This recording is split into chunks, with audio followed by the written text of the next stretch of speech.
Hi everyone, and welcome to Inside Bristol. I'm your host Sheridan Nichols, and I've got Jeremy Stout with us today and Chippy from Steel Creek, and we're talking about the Trash Bash 24.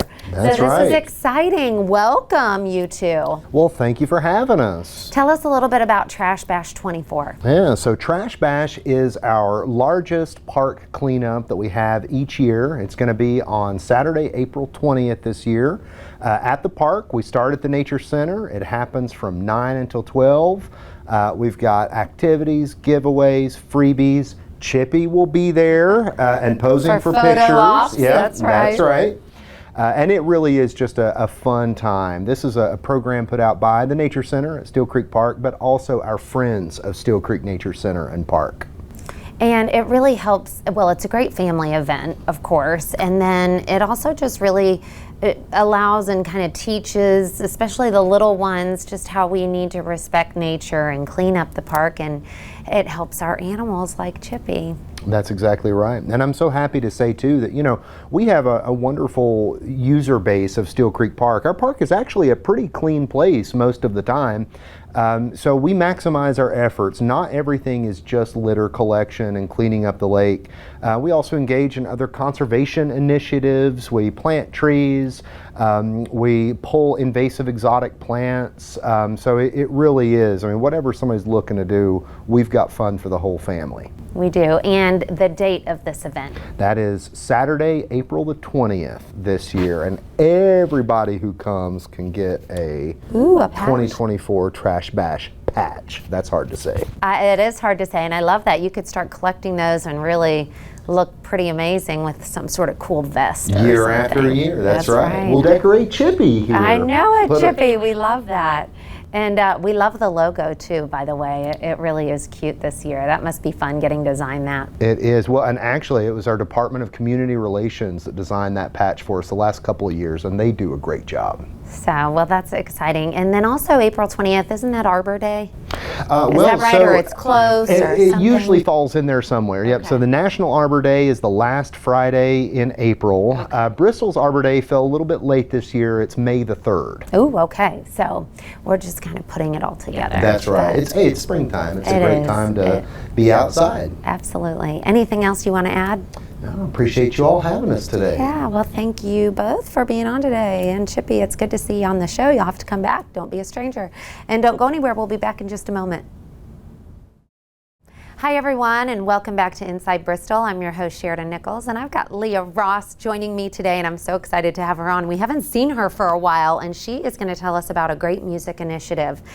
What's going on? So it's called the Tennessee Music Initiative, and it's a partner between the Tennessee Entertainment Commission, the Tennessee Film Division, Tennessee Economic Development, and Tennessee Tourism, and then the Economic Development or the Research Department at ETSU.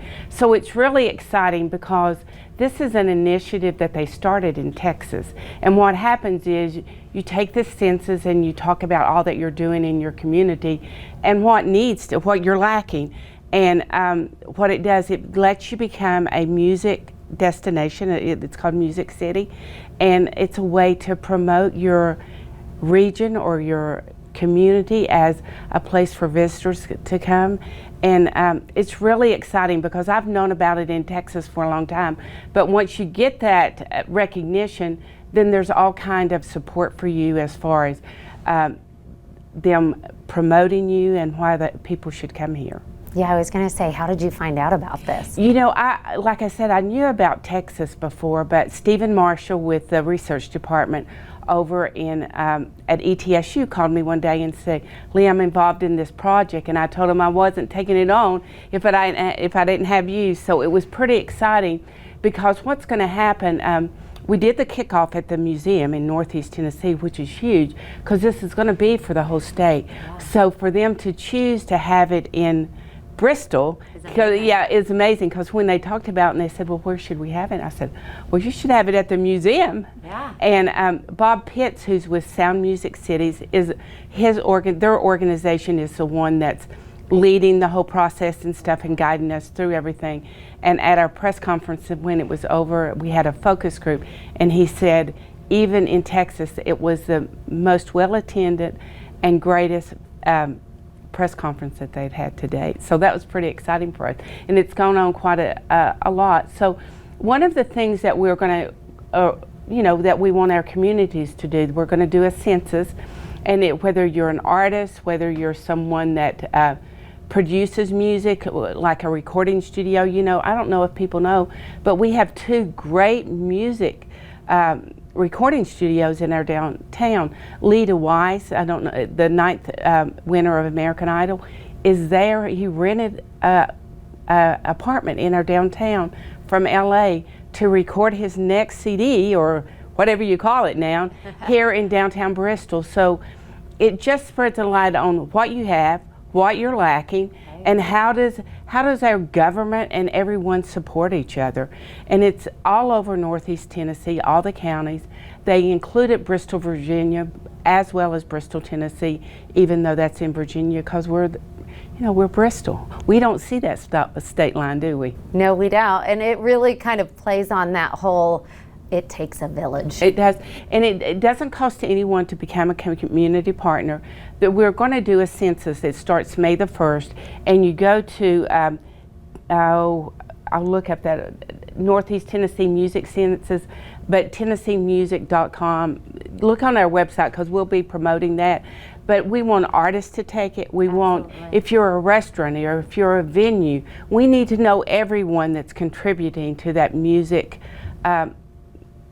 in our region. When will that go up on the site? It starts on May the 1st. Okay, so May the 1st. Mark your calendar so that you can get involved and take that, because that's Look what you on need Facebook. input. If you have friends that haven't heard about it, we ask everyone to pass that word on, because it can really be a life changer, I think, in some of our venues and many different things. Absolutely. And then speaking of music, of course, we've got to touch on a couple of favorite festivals. Okay. Tell us about what's going on. Well, we have a new event on June the 1st called In the Pines, and it plays off of the song The Longest Train I've Ever Seen. I think Kurt Cobain sang that song, but we all know that song. So it will be on June the 1st. It's in the parking area across from the Bristol train station where Mumford Son was.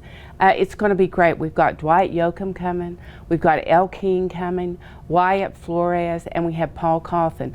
So tickets are going well, so just go to our website, Birthplace of Country Music, or In the Pines, and purchase your tickets, because we think we know it's going to be a great event, another great event. And the good thing about this, we do a lot of music, and it helps support all the music that we keep doing.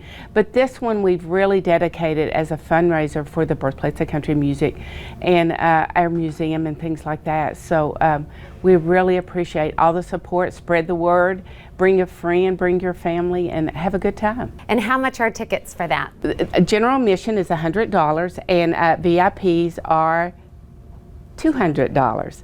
And gates will open at 3 o'clock. We'll have food vendors, a lot of activities, great souvenirs. Some of the artists are going to sign posters, so you need to be a part of it. It's a great way to kick off the summer too, and it's just always so special out there. So June 1st, mark your calendars and get some tickets. And then another big favorite festival, which we have heard about a long time and we all love. Bristol Rhythm and Roots Reunion. It's hard to believe we'll be celebrating our 23rd year this year. And it's grown in popularity. It's grown exponentially for every year. It seems to get bigger. But we have a fantastic lineup this year, from Ashley McBride to one of the hottest groups out there right now, the Red Clay Strays.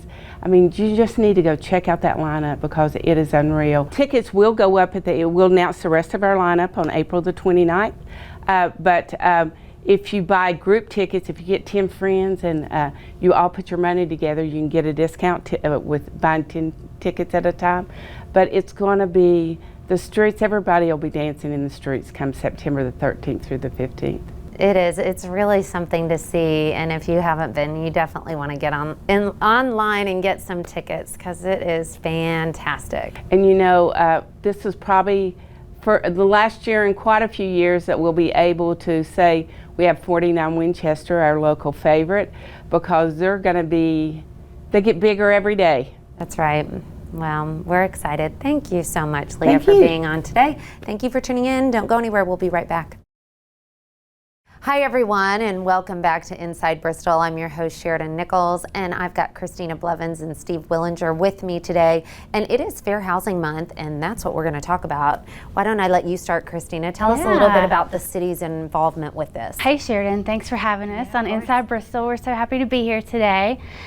So the city has a commitment to HUD, Housing and Urban Development, that we will further affirm fair housing, which means we will make people aware of the fair housing regulations and what it means and how it affects our local Bristol, Tennessee residents.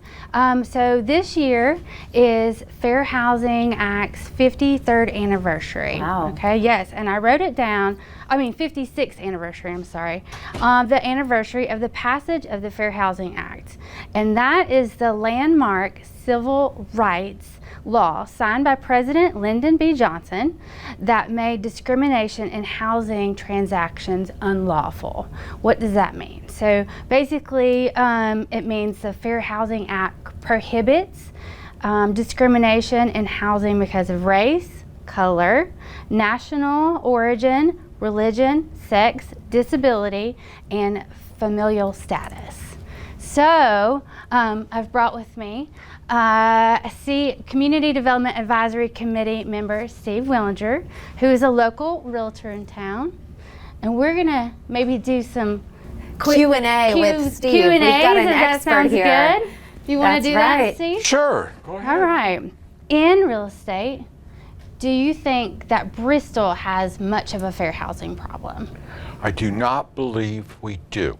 Okay. It seems that all of us as realtors, our license is depending upon having an understanding of fair housing, what's involved, and supporting that endorsement of fair housing, which gives, our job is to help any person that wants to buy a home, help them make that dream come true.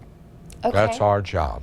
Well, so Bristol may not have much of a problem, but do you see any discrimination on a certain class, a certain protected class, more so than another?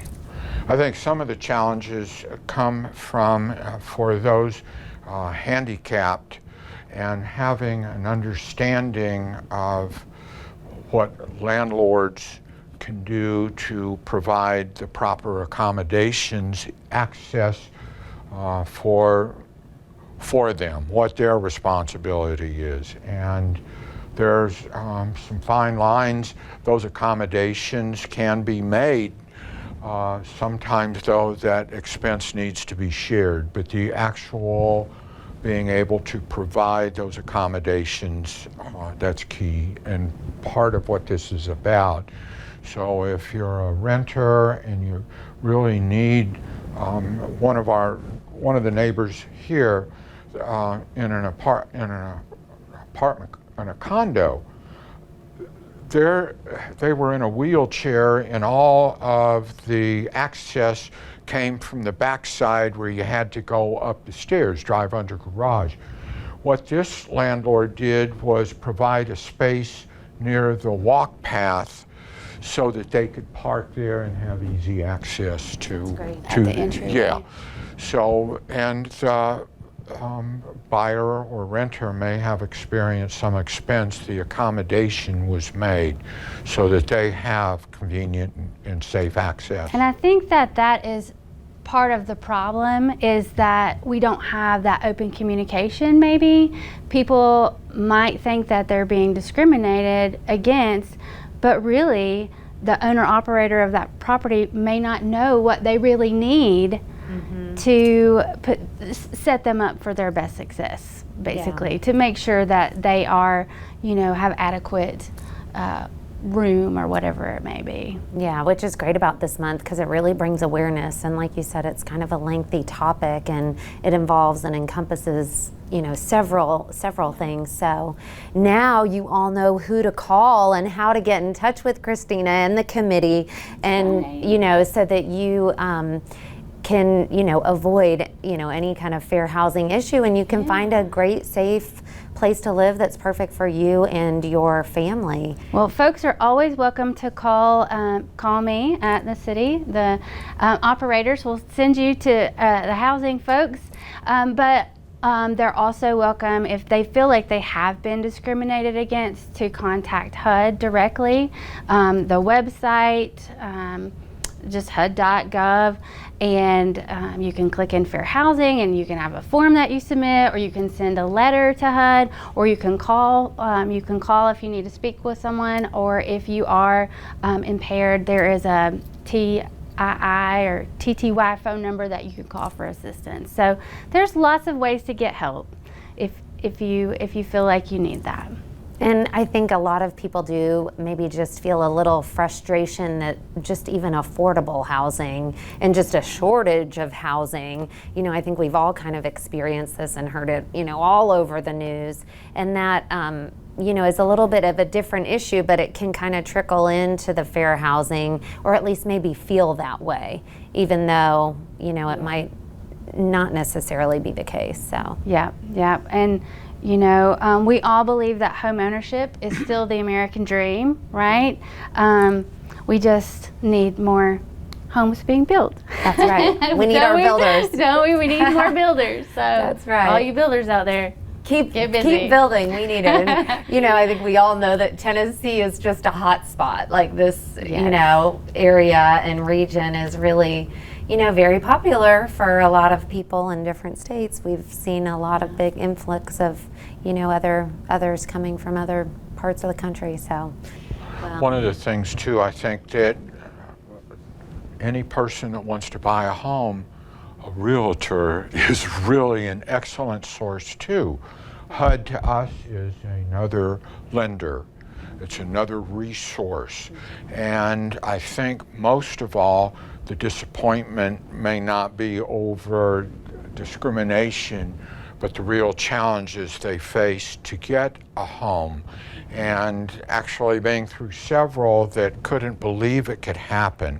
Some of the grants make home ownership available. that's right. And that's where it's a part of it.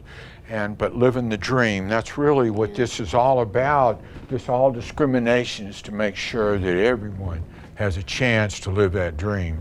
And so the city, we have several programs. Our down payment assistance program can help qualifying folks between $1,000 and $15,000 for them to be able to purchase their home. So there are lots of programs, and we really encourage folks to reach out and try to understand what is out there to help them. That's great. Well, thank you two for being on today. Thank you. And thank you all for tuning in. We'll see you next time.